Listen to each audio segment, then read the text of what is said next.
Ah! Ah putain! T'as raté le cœur! Les vampires sortent le jour maintenant? Bah, on a le droit d'évoluer, nous aussi. Ah bah, ça change la vie, hein, c'est sûr. Bon, on a une petite période de transition un peu chelou, où on scintillait au soleil. Bonjour la honte. Mais c'est quand même plus pratique pour aller chercher les gosses à l'école, parce que ma mère est malade, et...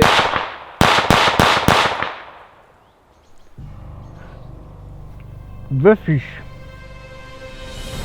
Enfin, nous nous rencontrons. Non, ça c'est de la merde. Putain, c'est rien qui... Buffy. Enfin, nous nous rencontrons. Qui êtes-vous? Je m'appelle Edward Cullen. Avec un Q. Tiens. Vous êtes un démon? Oui. Et vous voulez me tuer, c'est ça? Oui. Mais pourquoi? Bah parce que t'as tué pas mal de collègues à moi déjà, notamment le petit Billy, qui se faisait appeler Éclatette, parce qu'il éclatait la tête des gens par la pensée. Roger, dit Piémondothèque, il forçait ses victimes à manger de la salade piémontaise en dansant la tectonique. Ou encore Sylvain, qui se faisait appeler Sodomineur, qui était vraiment dégueulasse. Enfin bon, lui c'était pas un démon. Tu me manques, papa.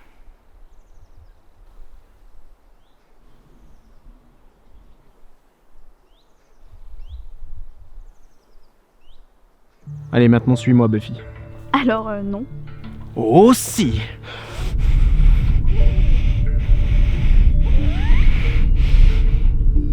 Non, je déconne, ça marche pas.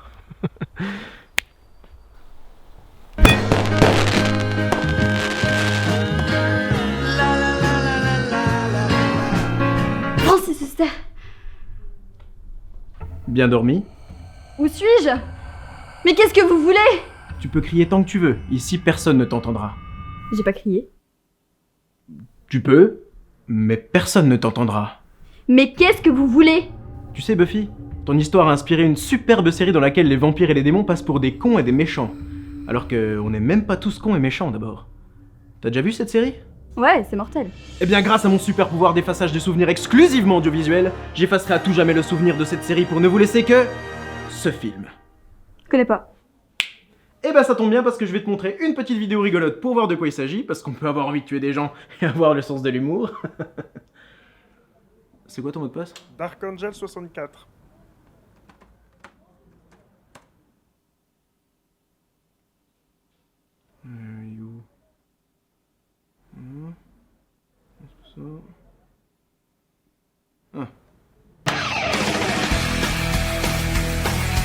Le film commence avec... Oula, attendez, j'ai dû me planter de film. Non mais les gars, qui a encore touché à ma collecte de films de cul médiévaux? Je serai l'épée du Seigneur. Ah bah si, ça doit être ça, autant pour moi. Le film commence donc par une définition de ce qu'est la tueuse, La terreur. la terreur, puis on enchaîne directos avec une démonstration de pom-pom girls avec à leur tête Buffy qui se plante dans la Corée sous les yeux d'Hilary Swank qui sent bon les années 90, et du public qui en a plus que marre de faire tourner ces putains de t-shirts jaunes. Oh, ça me gonfle, allez, changement de bras, et puis merde, tiens, démerde-toi avec ça, ouais. Plus tard, on retrouve notre bande de copines et un preneur de son dans un centre commercial, et Buffy décide de partager sa culture géographique. Excuse-moi de pas savoir grand-chose sur le Salvador. J'ai jamais mis les pieds en Espagne de toute façon. D'accord. Après avoir flashé sur un joli blouson jaune, les filles décident de se rendre au cinéma et en prenant l'ascenseur, un mec louche débarque tel un mec vraiment louche et les regarde comme un mec vraiment très louche. Et revoyons tout de suite cette magnifique entrée de champ parce qu'elle me fait beaucoup rire. Allez, encore une fois. Maintenant à l'envers. Avec des bruitages. Avec des bruitages adaptés. Et en mélangeant les sons. Une fois les filles posées au ciné, on se rend compte qu'elles font partie de ces gens qui ne savent pas fermer leur gueule au ciné. On est bien libre de faire ce qu'on veut. Mais fermez-la. C'est vrai que t'emmènes Jeffrey. Ah, et en plus elle bouffe. Non, je suis désolé. Quand tu vas au resto, est-ce que tu mets un film à fond en bouffant? Je ne pense pas. Et ben là c'est pareil. Ah oui, et la fameuse technique du « j'ouvre mon paquet de Skittles de merde le plus lentement possible pour pas déranger ». Très bonne idée, ça fait autant de bruit mais plus longtemps. Bravo, génie. Et encore ça va, à cette époque les smartphones n'existaient pas. Rajoutez à ça les gens qui prennent des selfies avec le flash et le filtre chien, et y a vraiment de quoi péter un câble. Mais heureusement dans ces cas-là, j'ai un sang-froid à toute épreuve. Alors comme ça on fait des selfies. Je t'avais dit d'arrêter. Mais qu'est-ce que je vais faire de toi? Tiens tes Skittles. Fais-moi le malin maintenant. J'espère que ta photo en valait la peine. On a tous un psychopathe en nous. Et le mien il a un gros zob. Mais revenons à nos moutons, les filles cassent donc les burnes à toute la salle, dont Luc Perry aka Dylan et David Arquette aka Dewey dans Scream. qui, soit dit en passant, a un frère qui s'appelle Richemont. C'est donc Richemont Arquette. Richemont la raclette. La Richemont la raclette.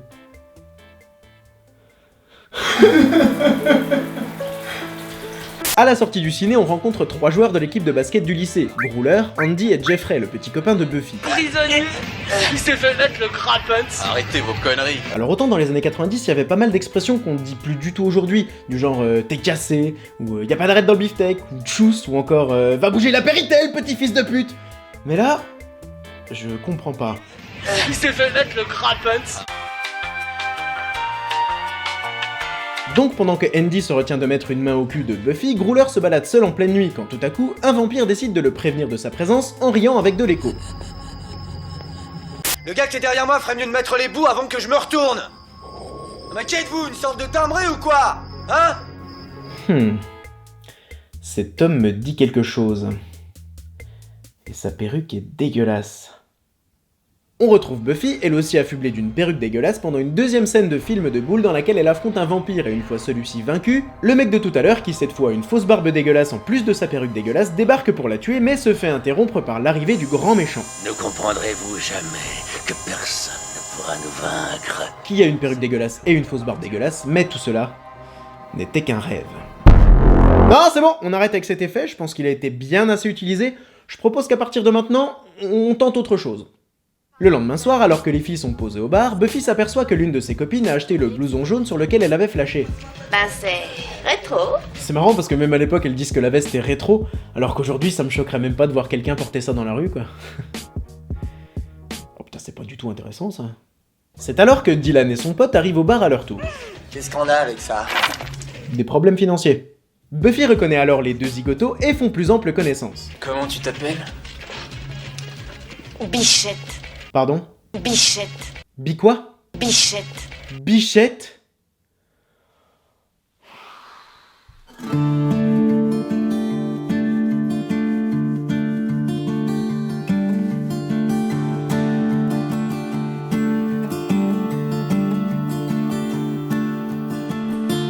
C'est un surnom.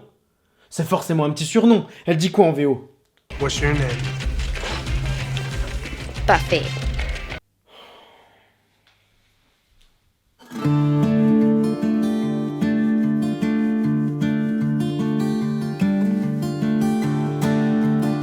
Bref, passons à autre chose. I'm Pike. This is Benny. Ah, excusez-moi, je remets ça en français tout de suite.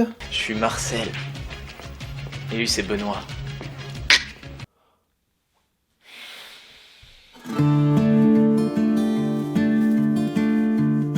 Rebref, une fois les présentations faites et le hot dog en bouche, Benoît décide de nous faire part de son talent comique. Eh Bichette, t'as pas une petite faim? J'ai une petite friandise.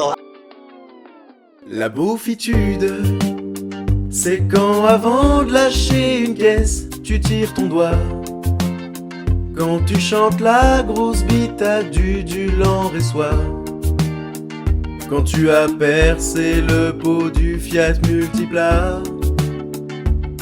Et ça fait... Les deux compères sortent du bar beurrés comme des petits lus alors que, rappelons-le, ils n'avaient même pas de quoi se payer un hot dog chacun, et pendant que Dylan se tape un petit coma éthylique des familles, le vampire à la perruque dégueulasse, qui me dit quand même vraiment quelque chose, parvient à mordre et emporter Benoît sans oublier de lâcher un petit rire démoniaque au passage parce que sinon ça marche pas, tout ça devant les yeux du mec chelou du début qui vient au secours de Dylan. Moi j'ai vomi 2 fois, mais c'est moi qui ai ramassé. Le lendemain, alors que Bichette fait sa gymnastique, le mec chelou, encore lui, sort de nulle part, prend un peu trop de plaisir à la mater, et après lui avoir foutu les jetons, ce qui est tout à fait compréhensible, Vous m'avez foutu la... il lui explique qu'il a fait le tour du monde pour la trouver parce que c'est l'élu. Mais je n'étais pas certain jusqu'à cet instant que c'était vous. Ah ok, donc c'est 3 roues et un ATR qui t'ont convaincu. Ça va, t'es pas très difficile toi. Regarde, moi aussi je suis l'élu.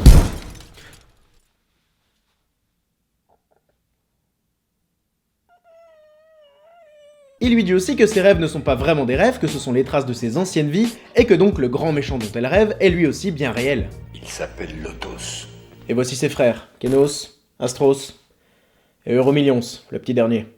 Merrick, parce qu'il s'appelle Merrick, parvient à convaincre Bichette. Oh non, par contre, Bichette, j'y arriverai pas. Elle a pas un rôle plus connu, là, avec un nom un peu mieux. Ah bah voilà, Emekelou Makes. Elle joue Christy Beaufion. Alors Merrick, parce qu'il s'appelle Merrick, parvient à convaincre Bichette de se rendre dans un cimetière afin de lui prouver l'existence des vampires. Pourquoi n'avoir jamais parlé à personne de vos rêves? Ouais, c'est ça. Pour qu'on me prenne pour une folle, bonne idée. L'autre soir, j'ai rêvé que je me faisais poursuivre par un vampire. Alors je me suis mis à courir, mais j'arrivais pas à aller super vite. Et en plus, j'étais tout nu. Et d'un seul coup... Pauvre fou. Donc Bichette et Merrick décident d'attendre patiemment l'arrivée d'un suceur de sang. Tenez, prenez donc ça. Attendez une minute. Non, vous ne risquez rien, c'est juste pour votre protection, asseyez-vous. Chérie, je te dis que je risque rien. Donne de la preuve, j'ai une prime de risque. L'attente est de courte durée puisqu'on a à peine le temps de voir la copine de Bichette se faire rigoler après par un vampire hors champ que la tombe devant laquelle il se trouve se met à remuer pour laisser apparaître... Mais c'est un mulet? C'est un vampire? Avec un mulet? Oh putain de bordel, je peux pas résister! Arnulf le vampire mulet, Arnulf le vampire mulet, Arnulf le vampire mulet, Arnulf le vampire mulet. Une fois les vampires dézingués par Bichette parce que l'autre con a préféré jouer à Dirty Dancing avec Arnulf, Tiens la position. on retrouve Marcel dans son pieu, et il se fait réveiller par Benoît qui est venu frapper à sa fenêtre. T'as pris un remontant? Non. Tiens, mon meilleur ami a des dents de vampire, des grandes oreilles, et il vole. Première nouvelle. Sans s'inquiéter plus que ça, il lui dit de se casser et on part retrouver Bichette sur le point d'aller se coucher. Wow, et ben là, mon petit Lotos, si je peux me permettre, t'as touché le gros los. Et sinon, ma petite biche, t'as déjà visité une prison turque? Mais une fois de plus, rassurez-vous, tout ceci n'était qu'un rêve. On découvre que la copine intello de Bichette s'est faite kidnapper par le mec à la perruque dégueulasse, que je suis de plus en plus certain d'avoir déjà vu quelque part, et elle se retrouve à son tour face à Lotos. Qui êtes-vous? Oh, mais par contre, ils ont un sérieux problème avec les rires maléfiques, là. En plus, regardez, y a personne qui rigole. Il vient d'où le rire? Le lendemain, Merrick va chercher Bichette pour débuter son entraînement, dans les vestiaires des meufs, parce que quitte à passer pour un pervers chelou, autant le faire à fond. Du mal lire dans le mar de café. Celle-ci dit qu'elle ne sera pas à la hauteur, qu'il y a erreur sur la personne, et refuse de le suivre. Et encore une chose. Quoi? Ça. Oh putain de bordel, qu'est-ce que j'ai fait? Non bon, évidemment, elle rattrape le couteau, le plante entre les jambes de Merrick, lui flanque un coup de poing sans même se casser un ongle. Je me suis même pas cassé un ongle. Ce qui est suffisant pour la convaincre de débuter son entraînement, alors c'est l'heure du training montage!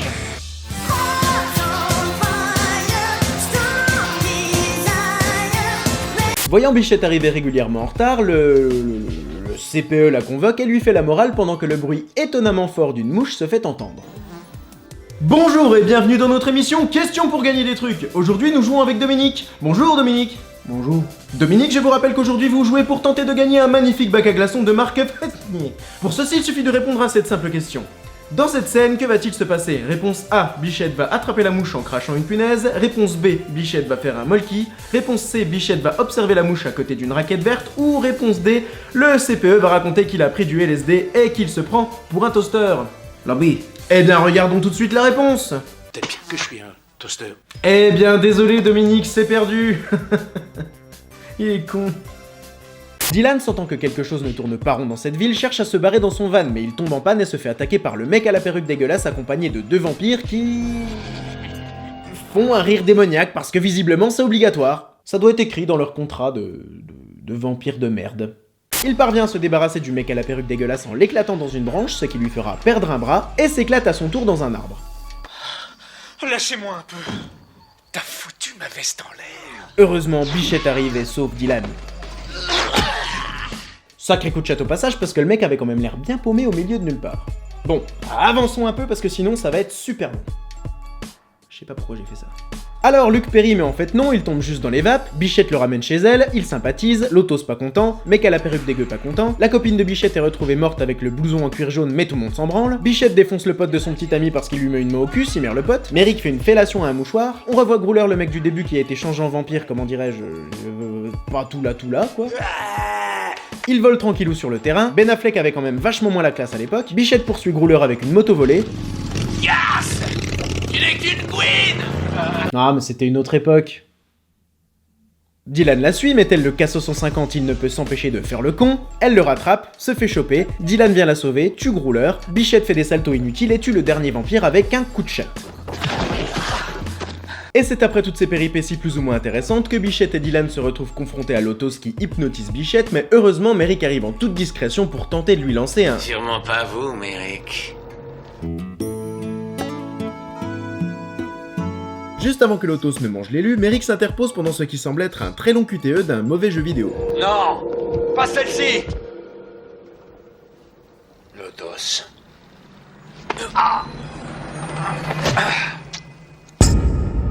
Merrick meurt, Lotos se casse suivi par le mec à la perruque dégueu qui prend soin de cacher le bras qu'il n'a plus sous son manteau. Le lendemain, on retrouve notre bande de copines en train de travailler sur la déco du bal de promo devant de magnifiques canettes de Pepsi. Très fraîches, au bon goût de sucre. C'est pas fastoche à décrire le goût du Pepsi, ça ressemble à du coca, mais c'est quand même pas pareil. Délicatement posé ici, sans aucune raison. Bichette les rejoint pour essayer d'expliquer ce qu'elle a vécu ces derniers jours, mais les filles s'en tapent complètement et finissent par se casser en faisant la gueule parce que c'est des connasses. Et pour finir, elle se prend la tête avec Dylan qui, une fois de plus, tel le connard en YZ qui tape des roues arrière merdiques à 3h du mat devant chez toi en pensant qu'il a la classe, joli jogging, se casse en faisant un chouette dérapage. Et comme par hasard, Benoît était dans le photomaton d'à côté, qu'est-ce qu'il foutait là, et a donc surpris nos deux tourtereaux. Bichette. Le soir du bal, Bichette apprend qu'elle s'est fait larguer par son mec et se retrouve toute seule, mais c'est sans compter sur le beau Dylan qui arrive tout de cuir vêtu et invite la jolie tueuse à danser, quand tout à coup, un groupe de vampires s'invite à la fête. On fait la fête. Oh putain, y'a un vampire asiatique. Y'a un vampire asiatique. Il y a un vampire asiatique et on est dans un film de 92. Je suis sûr que... On vient la chercher. Flûte, pas assez rapide. Donc, Bichette sort pour leur casser la gueule. Voilà, donc les vampires attendent qu'elle leur casse la gueule un par un, et au vu de la non-complexité de la situation, elle préfère se barrer. Cours, Bichette, cours. Parle à ma main. Elle se fait donc surprendre par le mec à la perruque dégueu, et alors qu'il est sur le point de se faire buter...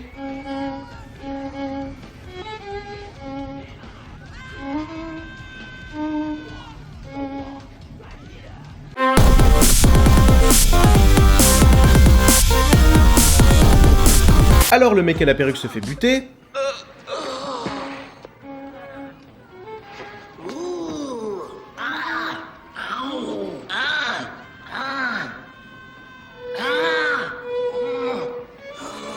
Alors il se fait buter.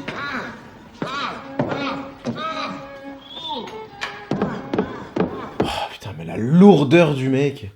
D'ailleurs, c'est qui ce mec? Il me dit vraiment que... Oh mon dieu. Lotos attrape ensuite Bichette alors qu'elle est sans défense et tente de lui bouffer le cou. Je me disais aussi. Il est grand temps. Allez, bouffe-lui le cou. Allez. Regarde-moi. Bouffe-lui le cou, pauvre con. Petit couple, je n'en crois rien. Mais putain de merde, qu'est-ce que t'attends? Bouffe-lui le cou. Bouffe-le. Bouffe-le, bouffe-le. C'est tout le temps pareil, c'est un truc hyper commun dans les films. Le méchant a moultes occasions de tuer le gentil, mais préfère attendre comme un con que le gentil trouve le moyen de s'en sortir. J'appelle ça le syndrome LMA MODT LGMPA CUCQ LGTLM DSS. Bichette sort une croix que Lotos fait aussitôt prendre feu, mais elle dégaine alors sa laque et crame la gueule de Lotos, ce qui a pour effet de lui provoquer une petite giclette dans le calfouette. Pendant qu'elle prend la fuite, c'est le bordel au bal de promo, des gens meurent, un vampire est aux platines, Dylan bute son ami Benoît, et une fois le calme revenu, le film décide de s'en battre les couilles de lui-même puisque l'on voit le CPE distribuer des heures de colle aux cadavres des élèves et éclater la tête d'Hilary Swank contre un mur dans un jeu d'acteurs qui pue franchement la merde. Et alors que personne ne le pensait mort, Lotos pénètre dans le gymnase en défonçant le mur. Ce qui est complètement con parce que les vampires ne peuvent pas entrer quelque part sans y être invités. Ou alors défoncer les murs permet de contourner la règle, mais... ce serait encore plus con. Donc il entre, katana à la main, pour enfin en découdre avec Bichette, mais une fois de plus, au lieu de la tuer, il préfère fanfaronner devant tout le monde, ce qui laisse le temps à celle-ci de faire des saltos, de se munir d'une arme pas ouf, et de commencer le combat contre le boss final du Vampire Game. Attention, ça va envoyer du gros pâté. Et voilà, c'était Lotos, le boss final du Vampire Game. Il a vu tant de choses que vous, humains, ne pourriez pas croire. Il a vu des rayons fabuleux. Des rayons-C brillaient dans l'ombre de la porte de Tannhauser. Tous ces moments se perdront dans l'oubli, comme les larmes dans la pluie. Il est temps de mourir. Oh ben Dieu, si c'est beau, on dirait du Christophe Baudelaire. Et ne vous attendez pas à ce qu'il revienne pour un dernier frisson, hein, parce que... Non, je déconne, il revient même pas un petit coup. Il meurt comme un vieux caca de lendemain de cuite. Bichette et Dylan se mettent à danser au milieu des cadavres, et sans musique, hein, parce que tout le monde s'est cassé. Ils partent ensemble à moto dans un chemin tout pourrave, et c'est fini.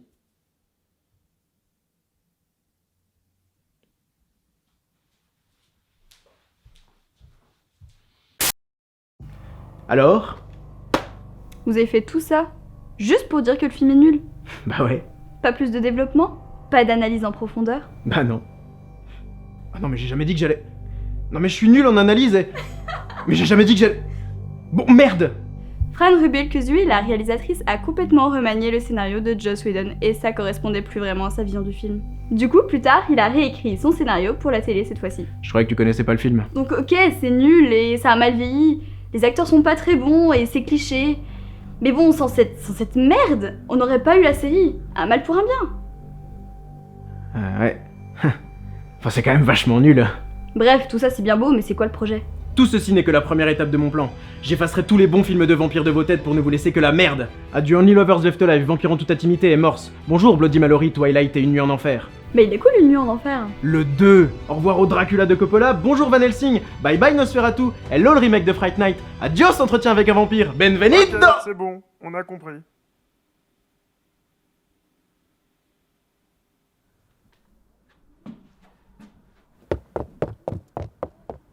Bon, en tout cas, c'est pas une idée très lumineuse.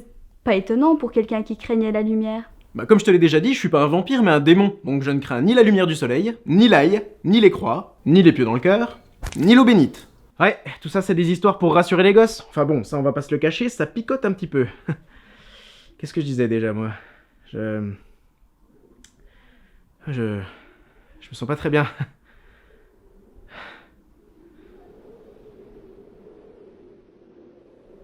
Papy. Ah voilà, un de plus en moins. Et celui-ci était particulièrement con. Bon allez, maintenant je me casse. Oh. De toute manière, mes amis vont bien venir me chercher. Mes amis. Je vais crever.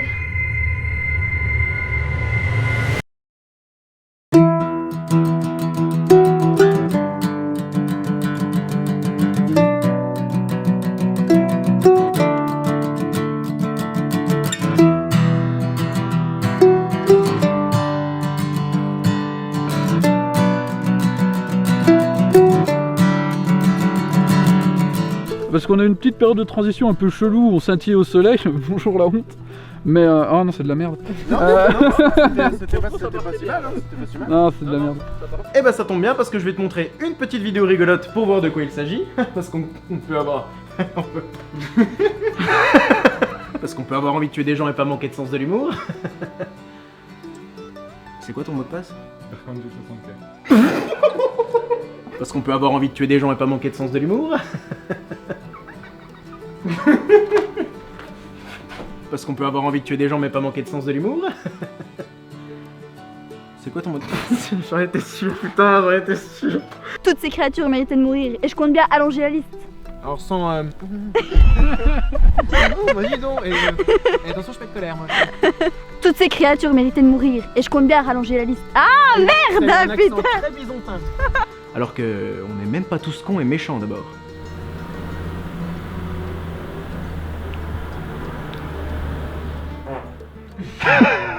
Eh bien grâce à mon... Oh putain. Eh bien grâce à mon super pouvoir d'effaçage de souvenirs exclusivement audiovisuel... Eh bien grâce à mon... Sperme.